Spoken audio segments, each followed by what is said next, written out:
Bonjour à tous et bienvenue dans ce premier tutoriel concernant le keystep d'Arturia. Le keystep d'Arturia, c'est un clavier maître MIDI avec des sorties CV Gate également.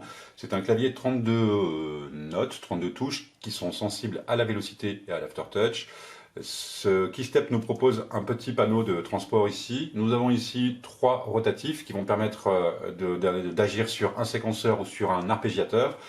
Dont est doté le keystep. Alors effectivement, aujourd'hui, on va se concentrer essentiellement sur la partie arpège. Alors, on va positionner le switch dans sa position la plus basse, sur ARP pour arpégiateur, et on va appuyer sur une touche pour voir ce que ça donne. Alors, quand on appuie sur une touche, on voit qu'effectivement, le son n'est pas du tout arpégé. Donc, pour pouvoir lancer l'arpège, il va falloir tout simplement cliquer sur la touche lecture qu'on trouve ici. Voilà. Donc, quand je clique sur la touche lecture, je positionne un accord ici, par exemple. Eh bien effectivement, l'arpège est joué en rythme avec la cadence que j'aurais choisie. Alors en parlant de cadence ou en parlant de rythme ou de BPM, on a la possibilité via le bouton qui clignote ici qui s'appelle Tap Tempo, enfin Tap, de rentrer manuellement le tempo auquel on veut que l'arpège joue.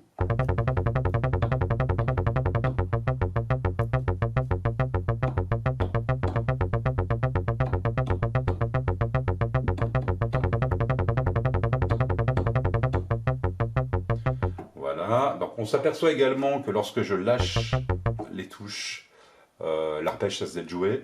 Pour pallier à ça, on a ici une fonction qui est fort pratique, qui s'appelle Hold. On voit le petit bouton ici, hein, c'est un petit pad blanc. On va appuyer dessus, on va positionner notre accord, et on va pouvoir relâcher le clavier. Le keystep jouera donc sa partie. On va pouvoir également intervenir sur les octaves qui sont jouées par l'arpégiateur. Est-ce qu'on va rajouter des couches en octave sur notre arpège ou pas? En l'occurrence, pour ce faire, on va utiliser la touche Shift qui est ici. Et en appuyant sur Shift, vous voyez que j'ai la possibilité effectivement de rajouter l'octave supérieure, l'octave inférieure également, ou 2 octaves en dessous,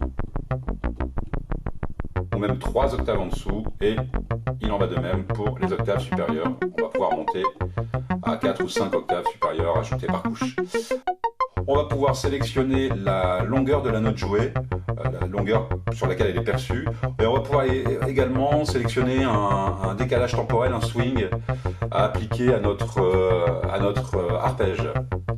Alors pour ce faire, le temps de gate ici, on va voir que si j'appuie sur Shift, j'ai la possibilité d'allonger la gate de mon arpège. Vous voyez, c'est très simple, hein, il suffit d'appuyer sur la touche Shift et on y est directement. Alors ensuite, on va pouvoir également intervenir sur le groove de l'arpège qui est joué. Vous voyez ?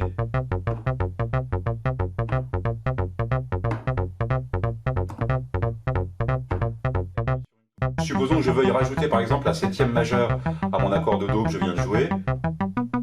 Vous voyez ce qui se passe, si je rajoute la 7e majeure en ayant lâché l'accord, eh bien il n'y a que la 7e majeure qui va être jouée sur cet accord, et donc on n'entendra pas le reste de l'accord. Et il ne sera pas arpégé.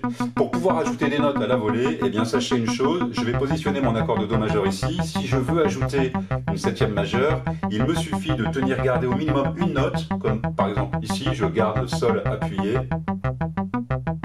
Et vous voyez que si je viens positionner mon doigt si je viens appuyer sur la 7e majeure, eh bien effectivement mon arpège est enrichi d'une note, la 7e majeure.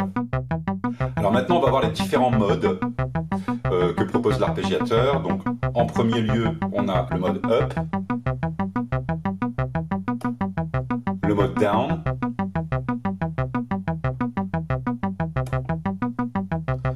le mode up and down,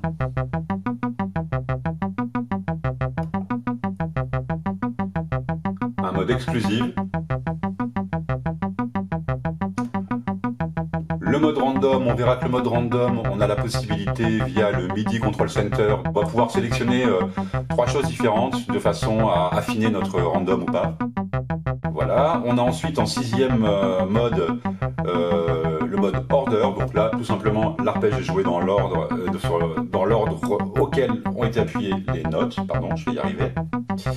Ensuite on a up x2, il s'agit de répéter 2 fois chaque note qui compose l'arpège comme vous pouvez l'entendre.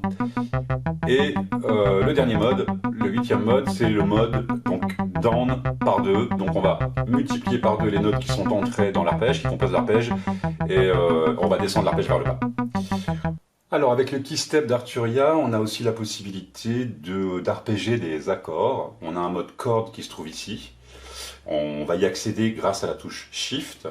Alors pour plaquer un accord, dans un premier temps, je vais cliquer sur Shift, je vais rester appuyé sur la touche Shift. Je vais également appuyer sur la touche Hold Chord. Je vais plaquer un accord, par exemple un Do mineur 7, d'accord? Et voici ce qui se passe. Donc ça c'est le mode corde du keystep, mais on a la possibilité également d'arpéger les accords. Donc pour ça c'est très simple, il suffit de faire exactement pareil que pour les notes normales. On va lancer la lecture de l'arpège ici, et puis ensuite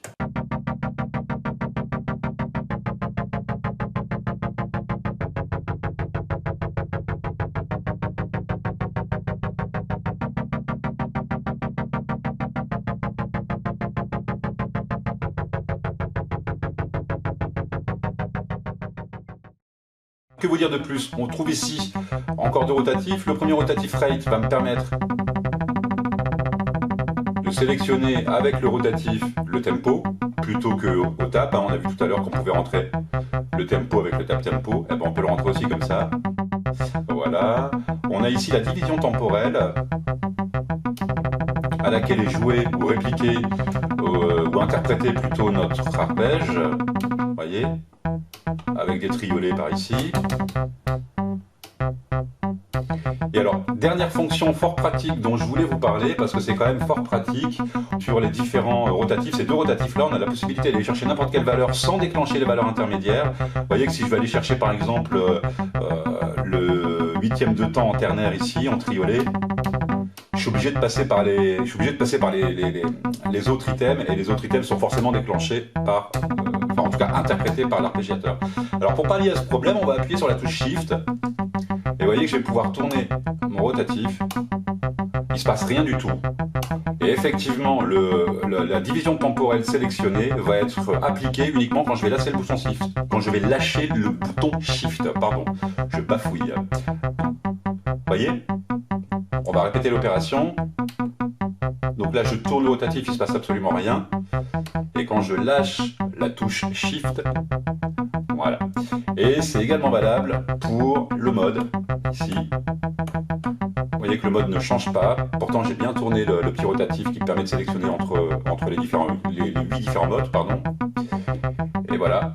Quand je lâche le bouton Shift, effectivement, le mode numéro 1 est interprété par l'arpégiateur. Bah écoutez, je pense qu'on a vu, on a fait le tour de cet arpégiateur. Je vous remercie d'avoir suivi ce premier tuto et puis je vous dis à bientôt.